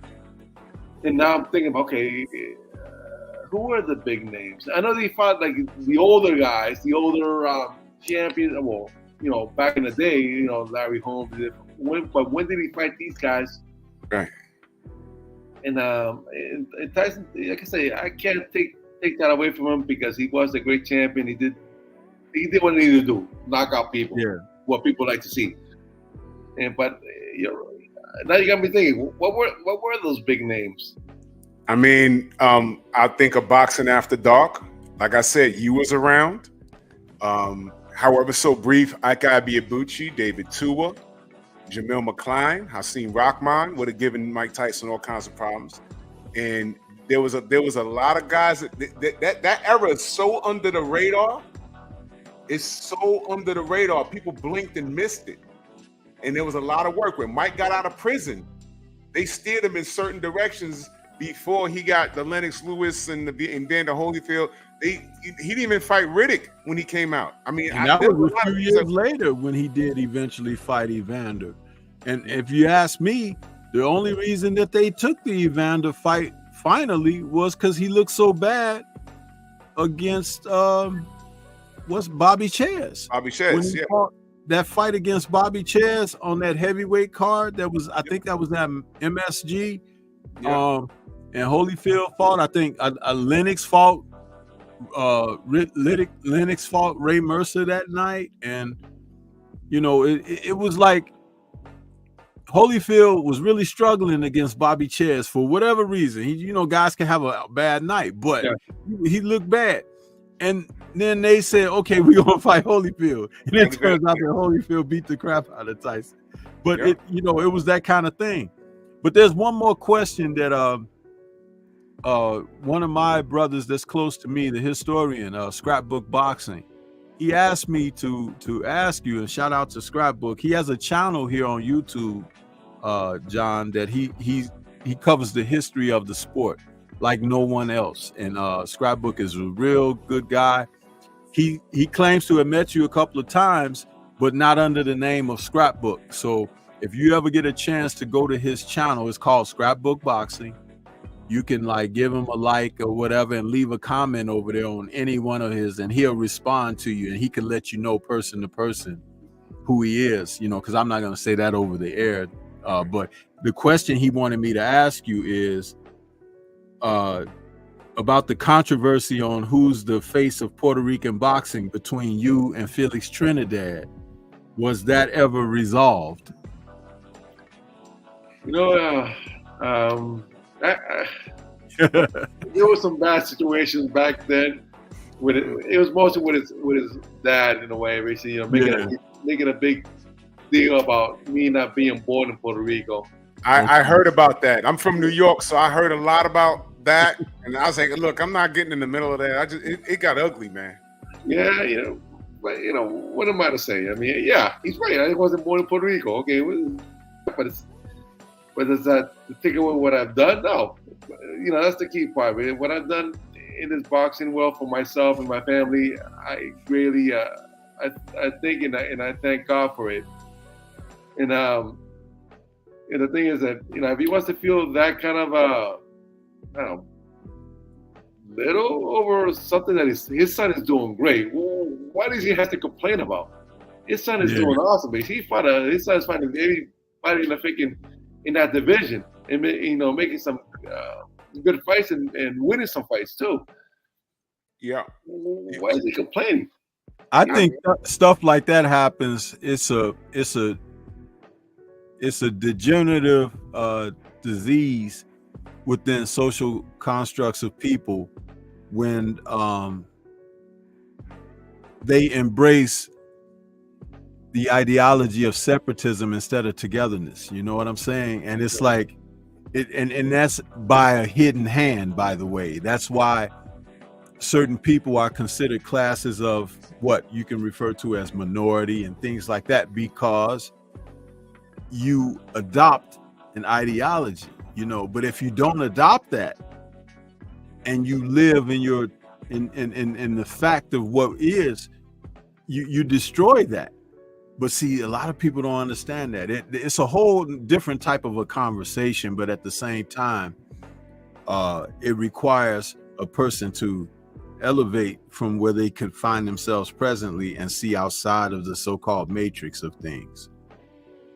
You're right, Rachel. I mean, you have to, you know, you got to know what the person's going through, and especially when he's so close to his son, he's training them and stuff like that and so on. You should know what his son is going through all these fights he's been through, to realize that I'm another Puerto Rican in a picture in another weight division that's doing the same thing. You know, trying to work my way through it also. You know, instead of just saying, hey, I'm happy and so on. No, he takes that darker. It would have made more sense if he came to your fights to support you. There you go. Yeah, definitely. But you know, I think he didn't like the fact that basically the attention was not towards him. You know what I mean? That's the thing. That's what I'm getting the hint of it. I mean, that he wasn't getting the attention he needed. That he wanted to basically focus on the negative part and get more, instead of realizing that, you know what I mean? I don't know. You know what I mean? It's weird, man. It's weird. There's a lot of that crap going on. But let me ask you a question, speaking of Felix Trinidad, because I heard some things all through the 90s. There was no internet, no Yahoo or Google and stuff like that. It was all word of mouth. I spoke to somebody that knows people in Fernando Vargas's camp. And damn, I kind of don't want to. Now that you said that, I kind of don't want to. Hand wraps? Yeah. Oh my God! You knew where I was going. Yeah. You knew where I was going. Ask Friends or Kendo on that one. So you heard? I didn't want to put you on the spot. So you heard something about hand wraps? That's all I'm asking. My thing is, like, with the Friends or Kendo fight, basically we had this situation with the hand wraps too.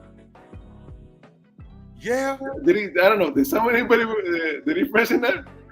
How? Well, the thing, we had a situation where hand wraps was kind of basically kind of weird, that we talked to the official and told him, look, this hand wraps was kind of weird. Well, that's my guy that I sent over to watch him wrap his hands. And what the official, I think the official gets to us. I think Tito Trinidad is the one that does. I mean, his father does the hand wraps. Yeah, he's known to basically do stuff to the hand wraps. They say that. He's known for that. Well, I'm gonna tell you something, John, and this is way before social media time right now. I remember going way back years ago to when Felix fought Obakar. And Obakar was a fighter out of the Kronk gym, trained by Emmanuel and everything. Good young fighter that very spirited, welterweight. He started out at 140, but then he did move up to welterweight. And when he moved up to welterweight, that's when he ended up eventually facing Felix. I remember the fight where Oba was battered pretty badly, and he had sustained some facial damage that I had never seen him have in his fights. And he wasn't the guy who was afraid of contact. And when I speak about being afraid of contact, I'm talking about a guy who doesn't mind being infighting in certain instances, understanding the fight. He might have to give something to take something, or take something to give something. You gotta realize in this sport, you have to love to get hit. You have to love to get hit, and you have to enjoy getting hit, and that's what fuels you up. I understand what you're saying. Yeah. So, but after his fight with Carr, and he stopped Carr, I remember looking at him and I was saying, man, I never seen him beaten up like that, battered like that before.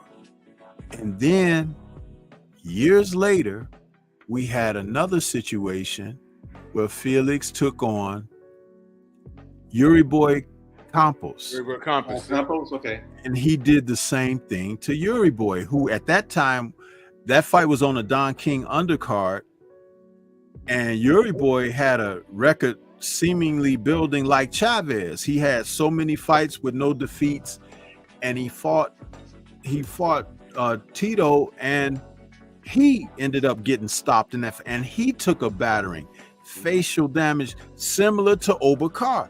And then a few years later, Fernando Vargas. Yeah. And I remember the damage that Vargas took in the fight. And lo and behold, we started to hear these stories that there may be something going on with the hand wraps. And it made me look at Tito a different way. Bernard Hopkins, Stormy, before that fight, there was something. Exactly. Well, see, that's what I was getting ready to say.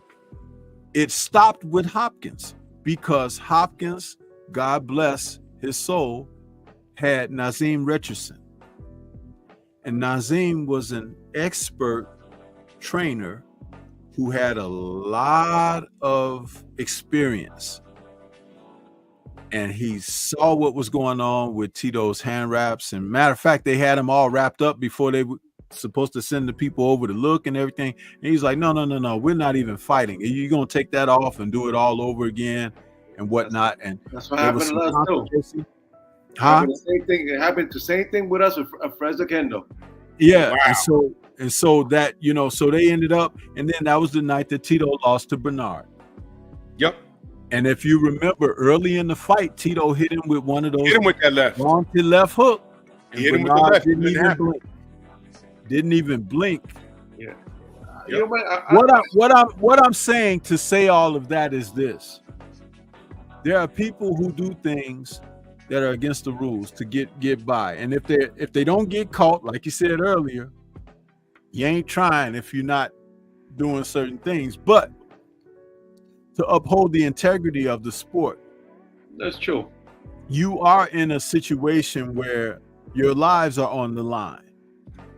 And when someone is doing something like putting banned substances in their system, manipulating your equipment, meaning the gloves and or the hand wraps, I don't take that lightly at all, because I know fighters professionally. I have had, you know, friendships with guys, and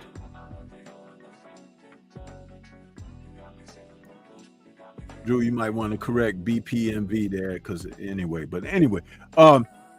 yeah, so I know, you know, these things, and one of the things I do with my platform is I speak about the health and well-being of the fighters all the time. You know, I am not a fanboy.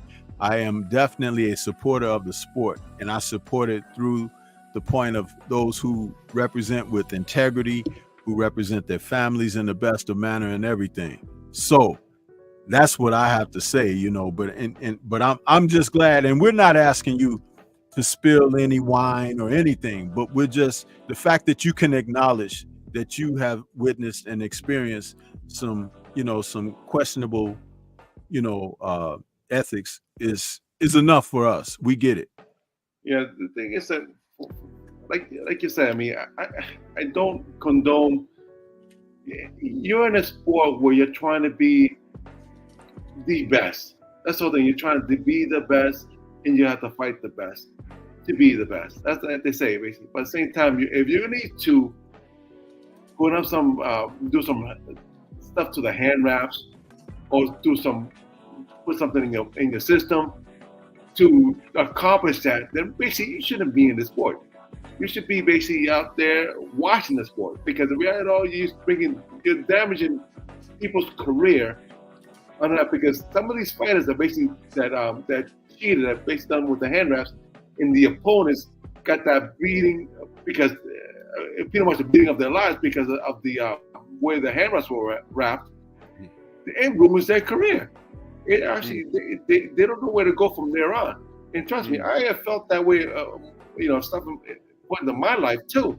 But if you need to cheat and do that, come on, just get out of this career, because we all, I know it's money. I know it's a lot of money on the table, but at the same time, you're not doing any justice to the system. Yeah, it's bad, brother. It's bad. We had Kermit Cintron on the show, and he told us how when he fought Margarito, he said he never been hit like that a day in his life. And he didn't get caught once, but he got caught twice with him, and he couldn't figure out. He's like, this guy's probably just hitting this hard. And then he didn't get caught until like maybe 2 fights later. And it was after he did what he did to Miguel Cotto. And the crime is, he never got caught with Miguel Cotto, but when he tried to cheat Shane Mosley, and brother Nas, who caught Felix Trinidad with the hand wraps, right? Well, Tito wasn't caught, but they just said rewrap him. Margarito got caught when he tried to do that to Shane Mosley. And then once that happened, because there was a big resistance, and brother Nas, he tells the story, it's on YouTube, before he died, he caught it. And then they said when they removed the wraps off of Margarito's hands, they fell on the floor. And then they tried to pick it up and put it in a bag and rush out the room. And Nas told the commission, if you don't stop them with that evidence, we still ain't fighting. So they had to recover the hand wraps, and come to find out, they done turned the cast. Yeah. Right. So then I said, oh man, is that why Miguel Cotto's face was looking like that? So then when Miguel finally got the rematch, maybe a year and a half later or something like that, he was sitting in the HBO face-off, and he pulled up on the iPad. He said, what's this? And I didn't notice this. His hand wraps were like pink. I was like, what the fuck? He was trying to kill. He could have killed Miguel that night, man. And that's outrageous. And Miguel whooped his ass for that too, in that rematch. Miguel whooped his ass. But once the hand wraps was gone, he was like a regular old guy. And there's no need to do things like that. That's attempted murder. You have to realize, what's the punishment? Everybody does this, and what is the punishment? If you think about it, what's gone? What is their punishment? Absolutely nothing, in a way. I mean, and that's the key part. That this organization does nothing to these fighters that want to cheat the system. And why not do it if they're not doing anything with it? Mm-hmm. And all those people start thinking about, okay, all right, they're not doing anything. So I know this guy who I'm gonna fight next week.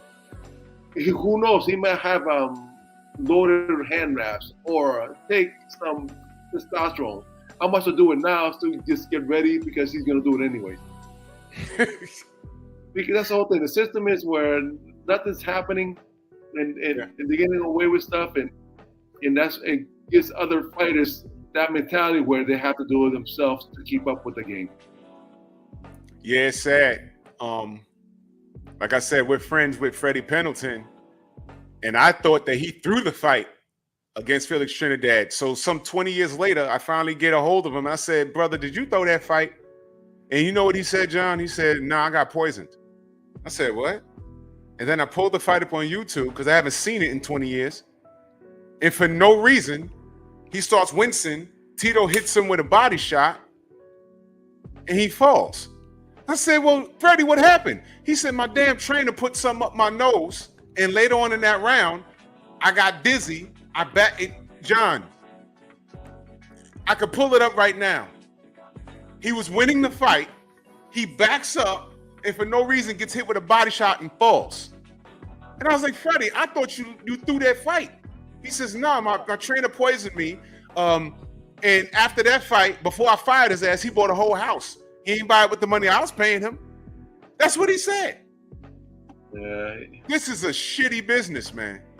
I always told anybody, basically, if you're in the boxing world, if you're the boxer, you feel like you're in the middle of the ocean with a whole bunch of sharks swimming around you, because that's pretty much it is. You know, you got the promoters, you got managers, you got trainers. Everyone wants something. They want to be with you because you're making money, and it's gonna make them money. You know, the thing is, they don't see it, and the way they see it is like you owe them instead of they owing you, and they take advantage of that. Oh, he owes me because I'm training him. Oh, he owes me because I'm managing him. But reality is the boxer who's actually doing the fighting. Yeah, man. Yeah, they're not getting hit upside the head. They trainers are entitled to some money. I mean, but come on, you're in there. You got to do the work. You understand? So that's crazy. But John, I don't want to hold you. You've been more than generous to us, man. We appreciate this, man. Thank you so much, John. For real. Oh, thank you for having me. Man, listen, and I'm gonna petition because you need to be in the Hall of Fame, man. I'm dead serious. Yeah, you one of those guys. When you look at the resume, it's like, holy shit. Why is no one's talking about this guy? That's crazy. So that's why we do what we do here. We want to bring light to things like this. You're great, man. You're great. I appreciate it. You know the weird part about it. Actually, a couple of days ago, like, I decided to ask Siri, basically, who's the first Latino heavyweight champion? Give me my name. They said your name? Yeah, it was very surprised. Wow. Oh, okay. Wow. Yeah, it surprised me. So, oh wow. So we got it right. Yeah, I know. At least I got series going for me, at least. But listen, man, that's what the show's about. We got to give you your flowers, man. That's what we do here, man. I'm glad you're fine, man. Salute to you, salute to your family, man. And you've entertained us, and you left it all in the ring. And that's what we do here. We just want to give all of you, all fighters like you, your roses, man, because it's a thankless business at times. It's thankless, man, and we just want to give you guys all your roses for real, man. Definitely want to give all these other up and coming fighters out there, definitely a word of advice. Definitely keep track of yourself, basically, and make sure you promote yourself, because that's what makes money, promoting yourself. And all your fighters out there, you make sure you're the boss. Make sure you act like the boss, because all that money that's coming in, it can be going out the back way instead of going through you first. So make sure you keep a track of your funds and be aware. That's correct, brother. And we're gonna do a big. Me and Anthony talk. We're gonna get. We try to put together like big panels with fighters like yourself, and we had a lot of legends on here. Like we had guys on here that used to be on USA Boxing. So we're gonna try and get a big panel on there, and you're more than welcome to attend. I appreciate that. Thank you for your time today, and also for the invite. Thank you, man. John, we'll be in touch, man. Thank you so much. Much love. All right, take care. You have a good night. Take care. All right. Ladies and gentlemen, that was the quiet man, Johnny Ruiz, man. Another classic. And shout out to Trick Nolte, man. Whenever you see the guest on here, that's him working behind the scenes, man. We're still trying to work out the kinks with Glenn Johnson. He's going to be here soon, probably next week. Mike Williams is going to be here. I'm trying to work that out with him. He doesn't have an email, so I got to get my phone line connected back to my equipment here and things of that nature. But man, shout out to John Ruiz. He's one of those dudes that has a serious resume, and being that he's not in the limelight with all this nonsense, you know, he's like right under the radar, man. And goodness. So what we got going on? Not so quiet tonight.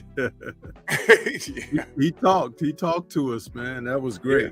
That was great. Yeah. Well, by the way, while I wanted to acknowledge to BPMV, I do stand corrected. My apologies on that, because I got it mixed up with Shane Mosley when he was working with Nazim in the Margarito fight, but it was Bowie Fischer with Bernard on the night that he fought Felix. So that wasn't Nas. That was Bowie, right? That was yeah, Bowie? it was Bowie. So I stand corrected in that, and I'm apologizing over the air to BP to let him know that I can be corrected if I'm wrong, and I take with utter humility that I was wrong. So I apologize, and you were correct, and I stand corrected. Yeah, BP. He sent me something on IG. It was a lot for me to read, brother. But like I said, what happened is I actually went to double check my work too after I said what I said, and then I saw it, and I was like, wait a minute. And then that's when I recognized the fact that I was thinking about the Shane Mosley Margarito incident. Shane Mosley Margarito, right. So that's why. Right. But you know, even though both men had experience with Hopkins, but it was still for the Tito Trinidad fight. Bowie was the trainer. Now you see, that's what family's for. Because you know, look, I tell y'all, I'm not perfect. You know what I'm saying? We can make mistakes like that, but it's funny because the situations are so similar. You know what I mean? Absolutely. So and I'm getting older, and it's like it kind of ran together because you know that fight, the circumstances are quite similar. Yeah. But it was before the fight with Trinidad. It was after the fight with Mosley. Because remember, the thing fell out of his gloves when they took the gloves off with the Mosley fight. Yep. So salute BPMV. I appreciate that. Salute Thomas. But man, this was great, man. This was great. I'm glad to see Johnny's doing well. He's in the orange state of Florida. He looks good too. He looks good. Looks very great. good. Don't he look great? He looked great. He looked better now than when he was fighting. No stress. Yeah, he's not stressed. Yeah, man. You know, he's working a 9 to 5. You know, and I want to ask y'all this: how many fighters today wish they could work a 9 to 5, but they're so punch drunk they can't? Think about what I'm saying. I'm not being funny. You know, there's fighters that just randomly catch seizures daily. Y'all remember when I had what's his name on here? El Diablo, Stormy. What you call it? What's his name? Fort Floyd. That's yeah. I'm having a brain fart. I know who you're talking about, El Diablo. I had him, and man, I almost broke down and cried, man. I'm gonna shoot him a text too. Oh man, but he was on here, and one of his eyes wasn't blinking. Yeah, you know, and he can't work if he wanted to. You know what I mean? And he gets medical treatment daily, and you know, I'll be wanting to hit lotto just to start a fund for fighters like that. Like those guys need 401ks or you know something to take care of them. Angel Manfredi, thank you, Angel Manfredi. And we grew up watching him on HBO. and he was a hell of a fighter. But you know, he's messed up now, man. And you know, for John he's been hit by some dudes, bro. Evander Holyfield 3 times. The knockout with David Tua was scary. You know, his last pro fight was against David Hay. David Hay dropped him. He's in there with giant ass Nikolai Valuev. I mean, come on. James Toney was hitting him. John had a great chin.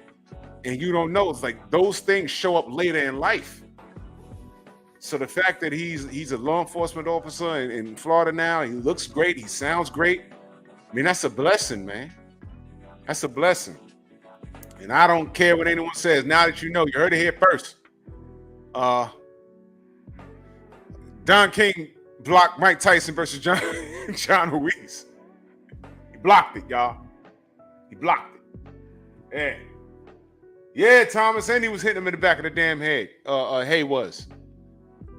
But goodness, man. But salute to John Ruiz, man. Happy to see him, man. I'm happy he's well, man. You know, his style wasn't the friendliest to watch, but I don't recall him ducking any smoke. He was there. He was in the pocket. Yep. And if you thought he fought an ugly fight, your job was to beat him. Your job was to beat him. And you know, only a handful. What was Johnny's record? Let me look at it again. Johnny's record was 44 wins, 30 knockouts. He has 9 losses, 1 draw.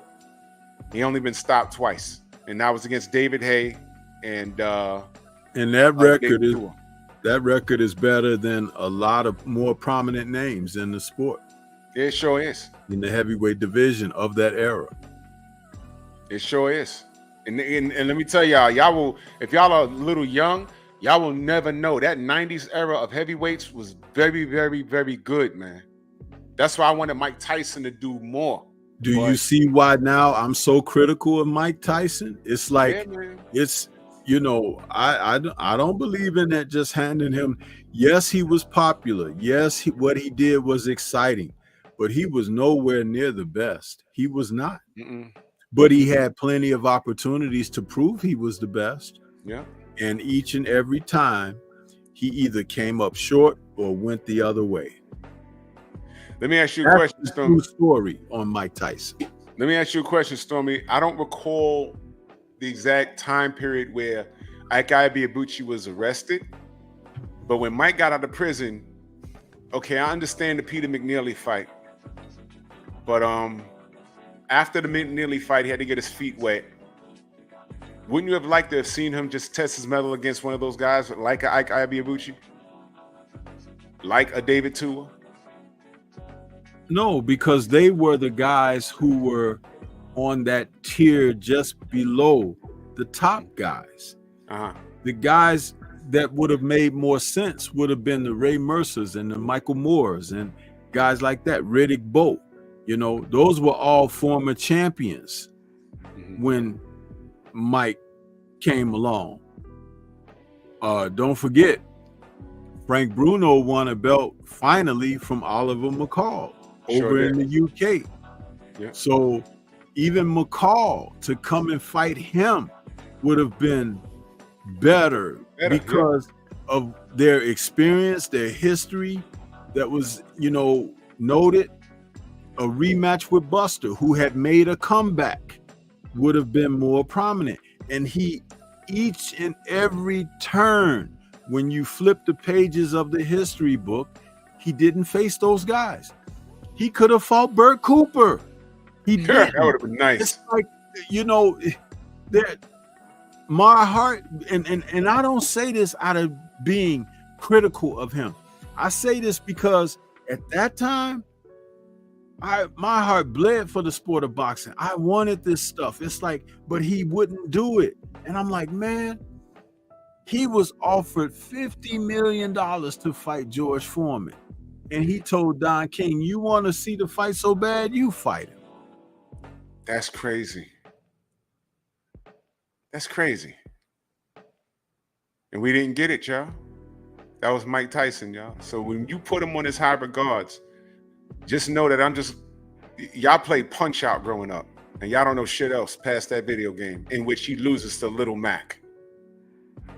So put that in your pipe and smoke it, because I have questions. So when I get on here and I say, yo, look, remember when I had the show?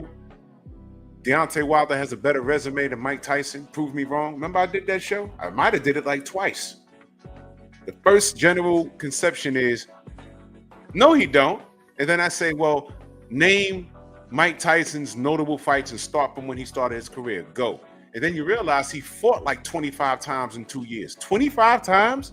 And then when I ask these brainiacs, stop when you recognize a notable name, two things I noticed. They skip James Tillis, and they also skipped Trevor Berbick. And that was his breakout fight. You buffoons, you maniacs, you monkeys. Stop talking boxing with me. What's the Cuban fighter's name that Tyson fought, and he kept knocking him down, but the guy kept getting up fighting? The black Cuban guy. Jose Revolta. Jose Revolta. Yeah. You know, that showed you all you needed to know about Mike Tyson. He could be intimidating, he could punch, but you need more than that to beat a fighter that got heart and spirit. Revolta had and showed on that night against Tyson, he showed Holyfield like spirit, fighting spirit. He just didn't have the boxing ability to beat Tyson, you know, on points or something like that. But he didn't care that Tyson knocked him to the canvas. But you take a fighter who was much more accomplished, both amateur and professionally, like Tyrell Biggs, he was scared to death of Mike Tyson. Yeah. He was afraid. Yeah. And it's like there are so many other guys that could have. Do you know Mike Tyson had to throw like a 20 punch combination to get what's his name? I'm trying to think. Pinklin Thomas. To get him out of there. Pinklin could take a shot, and Tyson had to hit him with everything, including the ring post, to get him to finally go down to the canvas. Yeah. And these are men who had spirit. You know what I mean? Mm-hmm. That's just like he knocked Carl the Truth Williams down with a left hook, and that referee stopped the fight. But Carl the Truth got up, but he stopped the fight. He waved it off. 93 seconds, that was a couple fights after the Spinks fight. You know what? What would have happened if the ref would have just let that fight go on? Because remember, that was a controversial stoppage. Because Carl got up as he was counting, and he shook his head like this, you know, like you get dazed, you try to shake it off. And the ref was like, oh, that's it. And he was like, what you doing? And he stopped the fight. And Tyson got away with a quick knockout that night. It was like, okay, you know, maybe he gets up and he's now more mindful of keeping that right hand up, holding the phone, and boxes more intently against Tyson if the fight is allowed to resume. You know what I mean? It wasn't like when he knocked Spinks out in 91 seconds. Spinks was really out, you know? And there have been a lot of fighters that Tyson put on the canvas more than one time because they, you know, what that tells me is he might not necessarily be the most devastating puncher, but if he hits you sharp and everything, he can catch you, he could put you down. He was a Remember, volume. Larry Holmes got up. Yeah. Razor Ruddock got up. I mean, Yeah. a lot of guys got up. A lot of guys that he put on the canvas got back up and kept fighting. That's what Buster Douglas got up and knocked him out. When Mike got hurt, normally he lost. That's why, you know, even a Tommy Morrison, you know, wait, hold on. Thomas, what you mean? They hacked Devin's Instagram. Who? Something's going on over there? I'll look at it. There's a lot of that shit going on too. These people getting their Instagrams hacked. But yeah, Stormy, let them know they can find you. Let them know they can find you. Right here on YouTube, Stormy B-Man is the channel. And that's Stormy B-Man in all caps, but no cap. Man, salute to y'all, man. This was a great show, man. Salute to Johnny Ruiz. Salute to everybody in the Venmo, the Cell, the Cash App. And I'll be back here tomorrow. Yo, we got nerds on coaching tomorrow. What we discussing tomorrow? Kung Fu, the 1972 TV series with David Carradine. Carradine, my guy. No diggity doubt. All right. So with that being said, I'm about to go check Devin's Instagram, see what the hell's going on over there. Salute to y'all, and enjoy the rest of the week. This is fight week, y'all. We got another fight at the end of the week. I'm actually looking forward to it. But we'll discuss it. And don't forget, this coming Friday night, the return to the ring of Jaime Munguia. Jaime Munguia. He's back, and it's going to be on ESPN Friday night. I ain't going to miss that. Man, salute to y'all, man. We'll catch you in the rebound, man. Peace. Move! Why are you gay? Who says I'm gay? You are gay.